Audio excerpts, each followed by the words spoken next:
Good morning, guys. David A. Alcoholic. I want to thank everybody for being here. I haven't met anybody yet that was in the wrong place, so it's absolutely a miracle that you're here.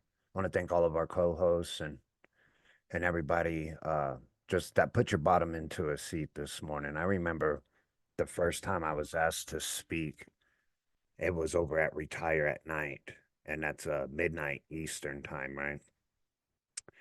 And I declined. I said, no, I have to get up early. And I won't be up that late. The truth is I was terrified, tried to find a way to get out of it. But I'm in a program of honesty, right? So I couldn't be a liar. So I went to sleep early that night and I woke up early the next morning and I went to work, not to be a liar. The truth is I was terrified. I still had that inflated ego to where I had to impress you and I needed you to think that I was smart. And I knew walking into AA, this is really something I didn't have any experience about. I really couldn't teach you nothing. So I avoided it. And right now I feel at home and the most comfortable I've ever been. And just talking to my family. So thanks for giving me this opportunity to be of service. I really do appreciate it. I've been excited about it, actually. It all started January 23rd, 1981. I was born in Southern California. My mother was 18 years old, and she graduated and went out and went to work and got her cute little apartment and was going to raise her son by herself. I don't know who my father is, but she ended up getting into drugs and she always drank as well, but the drugs really put her on her ass, and I would go back and forth to grandma's house and my mother's house when my mother had a house. um she would relapse or whatever, fall on any hard bottom that we fall on, and I would go to grandma's. While I was at grandma's, my mother would clean up her mess, get another apartment, get another job, and I would go back to mom. Um, when grandma decided the household was fit enough to. And one time my mom didn't come home at night, and we were in an apartment about a mile away from my grandmother. And it was about 10 o'clock at night, Southern California. I'm a young boy, and I rode my bike up to my grandmother's house because I was scared, didn't know what to do. And I knock on the door late at night. She sees her grandson on his bike. And first words, right? Where's your mother? I don't know. And that was the last time the back and forth happened. My grandmother told her, "You're gonna give me David, or I'm gonna put you in jail and take him." So mom signed the papers, and I lived with grandma after that. Um, She was married to my grandfather, but he's not my real grandfather. They got married when I was real young. I mean, like weeks old. Um, and he raised up her four kids that she already had. And now they're raising another kid, right? Something that wasn't on the plate, I bet you, during the proposal. And I look back now and I think that's why um I had it harder. I really think the man hated me.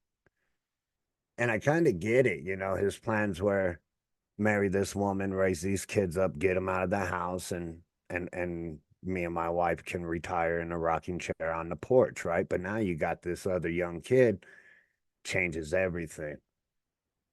So he was real hard on me. He was um literally in Vietnam, and something went wrong to where they had to take him like out of war, and they made him a drill sergeant. So my grandfather's literally a drill sergeant, and was raising up a soldier, a 6-year old, 7-year old soldier, right? And it was just it was tough throughout my growing up, but there was like a consensus around the house. Remember, grandma, grandpa, Uncle Frank, Aunt Marie, my mother and Aunt Sharon, her grandma's four kids. All of them knew who grandpa was, right? They were around this man before I was born. Like I said, they got married right around the time I was born, but they've been around. And it was basically pick your battles. They did. They just let the man yell. Grandma knew who she married, right? But when it got extreme, grandma would step in and shut it down, right? For an example, we had these coffee pots that go under the cabinet, add that screw in under the cabinet.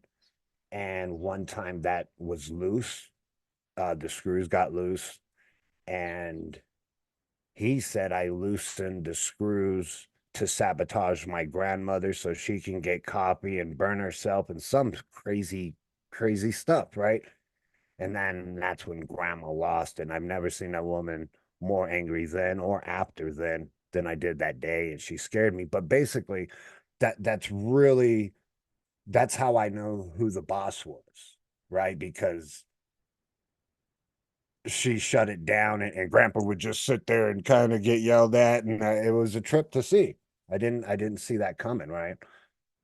Um, but grandmother, she basically said, look, when Leo's gone, be a kid, right? Because I was constantly grounded um throughout my whole being there, and it wasn't like grounded for punishment. It was just you're not allowed to play with your friends because you'll get into drugs. You can't talk to girls because you'll get them pregnant. It was that type of no phone and no outside until you get your own house. That was really the rules. But the man worked a lot. He was supporting a family and taking care of a mortgage, and he was doing those things. So he was often gone to where I'm no longer grounded and I can use the phone, and we just really had to appease him to stay out of the wrath. Um, I really see where he set the tone of my future fear, right? This was my out of because of this fear, I always had my homework done, and my room was always spotless, and my chores were always done, always before the man got home from work. And that wasn't enough. He would come find me to gripe about something else, and it was standard. It was daily. It got to a point to where I didn't even really. I kind of just blew him off the same way the rest of the family did. Um, but the damage was done. And I come in here and I hear some of your stories, and I think I didn't have a bad childhood at all. Some of your stories make me cry, right? He didn't beat me, but I would rather be punched in the face than constantly scolded, to be honest. I think it would have done less damage. So I'm terrified, right? So I'm a good kid throughout high school and throughout, I'm just a good kid. It wasn't until I was 18 years old. Oh, and they got a divorce, by the way. Grandma really's gonna really believed until death do you part, unless you're cheating, and she's not gonna have it. And he was cheating later on, and I was about 17, 18. She found out and wanted a divorce. So the plan was there's a lot of work in Vegas. Uncle Frank is going to go, grandma's son is going to go out to Vegas, set up shop. And then when the divorce is final, grandma's coming out there, right? So right after high school, I went and moved with Uncle Frank to find some work to be ready to split an apartment because grandma's moving out to Vegas also. So me and grandma split um rent 50-50. And I was drinking then. I was 18 years old, but I had a job, and this is a woman. My roommate, right, is a woman that told me my whole life, once you pay your own bills, you can do your own thing. So she didn't really interrupt my drinking. She warned me about it. She told me about it, but I was still going to work the next day, and she really couldn't say anything unless she wanted to be a hypocrite, right? Um, but she still loved me and told me I was in trouble, and she told me who my mother was, and but I'm 18 years old and I knew everything since 13, 14 years old, so I'll be fine. Me and grandma are rooming together, and I meet Julie, my son's mother, and we hit it off, and it's amazing. And she's 27 years old at the time, and she is beautiful, and she sings for a living. So you got this kid that just came out of high school in love with this woman that's singing on stage, and when I say beautiful, she's absolutely she I was there at the Tropicana when she won Hawaiian Tropics, right? So I'm this high school boy falling in love with this woman, and she has a nice car and the credit's good and her own condo and she makes plenty of money, and I'm just like, I hit the lotto, right? Well, we got pregnant really quick, and I had my son at well, I was 19 years old, so it was like the next year after meeting, and everything changed. Everything changed like the day my son was born. It was almost like she had two kids, right? And that just it didn't work out. Plus the alcoholism, she was full blown into her alcoholism when we met. But I'm a kid that just got out of high school, and there was no drinking at my house, not at grandma's house. There was no partying there. I didn't know what it was. She would get her Bacardi and Coke from last night, the watered down one she threw in the fridge, and have that for breakfast. And I just thought, this is what adults do. When you make your own rules and you have your own house and you have your own money, and yeah, you can have a Bacardi and Coke for breakfast if you want to. I really didn't see alcoholics because or the alcoholism, because alcoholics are broke holding up a cardboard sign, right? This was definitely not that. I didn't see it until later, until, like I said, she had two children, me being one of them, and then that's when the fighting really started, and to throw both of us drinking on top of that didn't work out. So about 4 years later, I leave the house. And in all my relationships, when they ended and we lived together, I just left. I wasn't gonna I wasn't gonna sue you over the entertainment center I bought with my tax refund. I just grabbed my clothes and left and started over, figured it out. I met another woman, Jamie, and then we got pregnant also. So I have a son and a daughter. She had her own issues. I have mine, and I had suspicions of her cheating that couldn't be explained away. And so that didn't work out. Um, I finally leave Vegas and I end up in Colorado, and with my cousin, a second cousin, distant, I don't really know him, just kind of went where the wind blew. And there my cousin's best friend was married to a woman, and that woman he was married to was best friends to my future wife. She was in Oklahoma. We do a lot of talking on the phone, and decided to be together. So I moved to Oklahoma for a while, and that was years. And she's not an alcoholic; she just married one, and that what troubles come with that. And that was me trying to I know I have an alcohol problem. I do not want a divorce. This is what I want, those things. But I see now I was just managing my alcohol. When I used to call myself a habitual relapser, but I really didn't relapse from anything because I wasn't a part of any program. I was just an alcoholic trying to manage my alcoholism, and that's why I see I couldn't quit drinking. So now we got a divorce. Throughout this time, those three women, I was arrested 17 different times, booked on 14 of them, um, all for drunk things, public intox. I got a DUI, destruction of the peace, simple battery for a bar fight, all drunk things involved.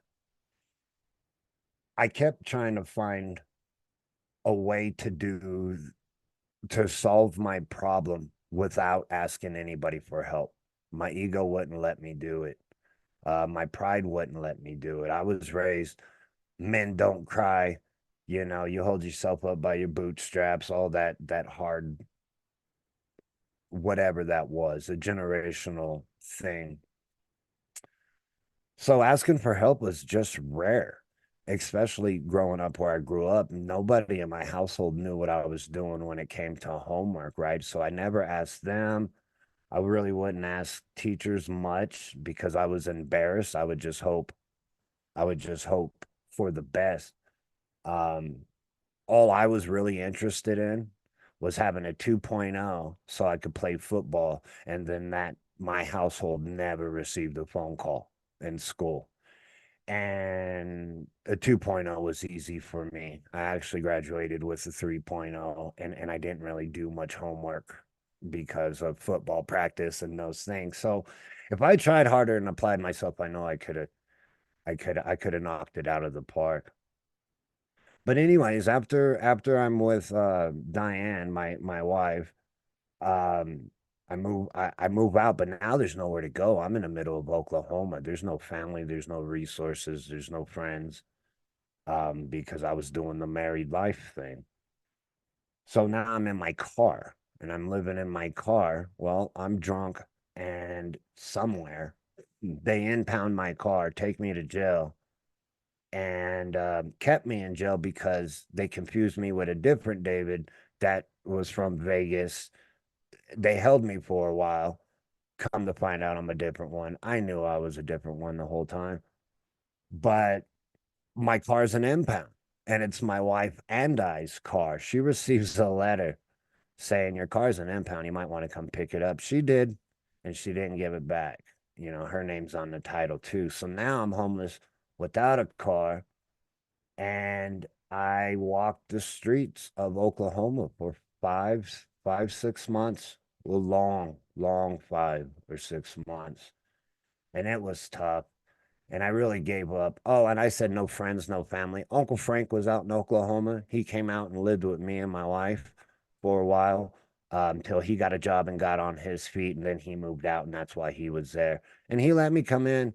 The only rules were no drinking, and that lasted maybe 3 days. And I was trying to hide it and had to go, right? To start interrupting his life and his marriage and those things. So I did have help, but I didn't utilize it. I didn't hold up my end of the bargain. So I'm out walking around looking for $5 to buy a pint, um daily. That was my purpose, was to find the next drink. There was nothing else going on. When you fill out an application, they want addresses and phone numbers, and they want you to take a shower, and didn't have that. So didn't know what to do. My mom living in Colorado, she moved out here when I was like 13 years old. I was in a different state. Um, we always had that relationship over the phone. Love my mom. I understood people have their issues. I never really was upset with her. Actually kind of thanked her, you know, for signing the papers and giving me to grandma. And that's when she told me what grandma told her, right? She was gonna send me to jail, David. I was like, oh, well, thank you anyway, right? Because it was a more stable home and a healthier upbringing, I believe, than it would have been with my mother. And so mom gets a hold of Uncle Frank, and Uncle Frank found me somehow and said, your mom has a bus ticket. If you can find your way to the bus station, she'll take you out here. So that's how I got out here to Colorado. This was about 10 years ago. Um, got to mom's house, found a job, got my own place, and it's been that way since. October 14th, 2020, I came in to retire at night because that morning I had an AA friend. She was actually on my crew I was supervising. So I knew she was AA. We're all drunks, right? And the morning she came over and she really made a mess the night before. She's a meth addict, so is her husband, but they are clean. And this guy apparently did meth with her husband, so she blamed the guy for getting her husband high, right? So she goes over there, she's drunk, threw rocks through his windows and all of those things. She brought her kids with her. And then when she left her kids out walking around or something, right? The cops are looking for her. She's crying, all of these things. She's scared, terrified, right? Because the cops are looking for her. And she looked at me and says, David, why do we do this?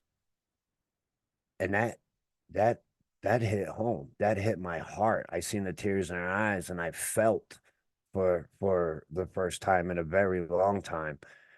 And I noticed I haven't looked in the mirror in a very long time. I looked at her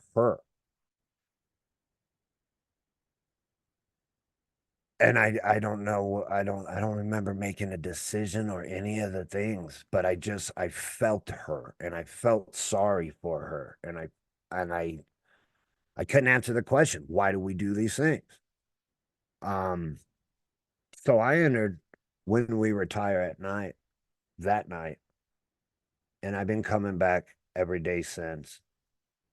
And I see the the the fear that my grandfather really installed. I every mistake I made, I received consequences for it. I didn't learn from them. All I knew is you're gonna get in trouble.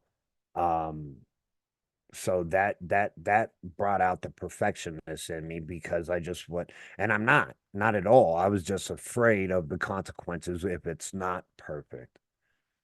And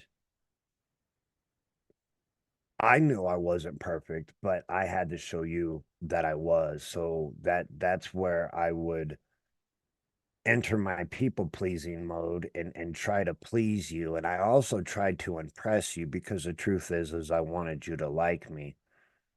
But going back to grandpa, when my chores are done and my homework is done and everything is done and I'm doing the right thing, there's no that a boy. There's finding something else to be grumpy about. So that helped install me not being enough. Um, my self-worth was it, it was non-existent. That's why I was doing all the acting, so hopefully somebody would like me. And when it came to abandonment, that may have came from my mother when I was little, that time that she didn't come home that day and I had to get on my own bike, and that fear that scares me, people leaving my life, people that I love. And I've had that, and that stemmed to insecurities in my relationships. If I'm not worth what I think you deserve, you're probably got your eye open looking for the next best thing. So extremely insecure, scared. What are you doing on Facebook? Well, who's on the phone? Da, da, da, da, da, da, da. And knowing that I just broke the same promise for the 10th time, I understand why your eye may be open and looking elsewhere. So I come into this meeting and I get to work really. I see people putting their phone number in the chats and I do the same thing. The next night, I had this guy called me and he says, "Well, I figure you put your number in the chat for something." and he called me a kid, and I'm arguing with this guy. Who are you calling a kid? Da, da, da, da, da. He says, "Yeah, I figured you'd say something like that." And I'm like, "Who is this dude?" Right? I don't remember talking to him that night. I put my number in. I don't remember a name or nothing. He said, "Getting a service," and I did that. I was tech training over at Retire at Night, and Zoom was new to me too. I just knew how to screen share. That's all it was. I was showing other people how to screen share, and then somehow I became the designated guy. And then that was before even Hair of the Dog existed. I come over to Hair of the Dog, and it's very very new, and we put together our first um business meeting, and then we got an IT guy and we got a treasurer and those things. I was the IT guy, and it was a year commitment. Well, that year came and went, and I got busy into building something, and it was nice being a tech trainer and people were saying hi, Dave, because we're having these conversations, and I was the guy to help you, or at least to offer help, so it was easy for you guys to say hello, and that felt good. um, Asking me for help with something. Now I can be helpful and I can be useful, and I have somewhat of a purpose when really people tried to avoid me like the plague, understandably so. Um, Hair of the Dog kept me busy, real busy, because I was doing things in spreadsheets and documents and the drawing pad that I've never done before. So I really taught myself. It's not hard to do, but when you're teaching yourself, it's time consuming. And then I wanted to improve it better and better and better. There's 40 people here tomorrow. I got to make it. What if I use this color? Da, da, da, da, da. But whatever that crazy insanity alcoholism mindset was, I mean, I was addicted to Hair of the Dog, and I was addicted to the things, and because like I said, when somebody said hi, that felt good. And I knew it felt good, and I wanted more of that because of the addict that I am. And after that year was up, I took on another year. So I put a phone number in the chat. I got a phone call. I entered service each and wherever I could, and I was already at Retire. And then I continued to service and to be here and to be around family. And there's people here since day one. I started creating those real relationships, real friendships, not just hi, how you're doing. Actually talk to you on the phone and talk to you later, which was something that I couldn't do because I assumed when you said pick up the phone and call a friend, I had to tell you about all my problems, something I really didn't want to do. And I knew for a fact you didn't want to hear it. You're some stranger want to hear David A's problems. I knew you looked at your phone and just went, "Oh goodness." and and I seen Nick the other day, and I was like, "Nick, you're the reason. You're the reason why we have no problem picking up the phone. You know, compared from when you came in here and to what you look like now. You're taking a shower, getting ready for work in the morning, smiling in the morning. This is why we have no problem answering the phone, right?" But see, I had to answer the phone to know that really you didn't have a problem either. I had to learn all of these things. Um, Not because you told me. Miss Sue can tell me anything, and I'm going to believe her, and I'm going to believe that she believes it. So when she says there's nothing to be afraid of, why am I still afraid? Well, her words didn't teach me anything. I heard them and I believed her, but I didn't learn. When I go do that scary thing, and then I find that there really was nothing to be afraid of. I have that experience that I did the scary thing and nothing happened. The world didn't end, the sky didn't fall, and that helped reassure me that this program is working. And since the world didn't end the last time I did the scary thing, it was less scary to do the next scary thing, which started to build up confidence and self-esteem and it never really diminished my fear because I'm still afraid of all of the same things. I just built the courage um to overcome that fear. And that courage really comes from experience. Like I said, I had to teach myself. And I saw the timer, guys. I really didn't have a plan. I was just gonna talk to my family, and I think I did that. So I just want to thank you again for asking me to be of service this morning. Hair of the Dog is my home group, and it looks like it stays that way. So I love you all, guys. That's my time. Thank you again.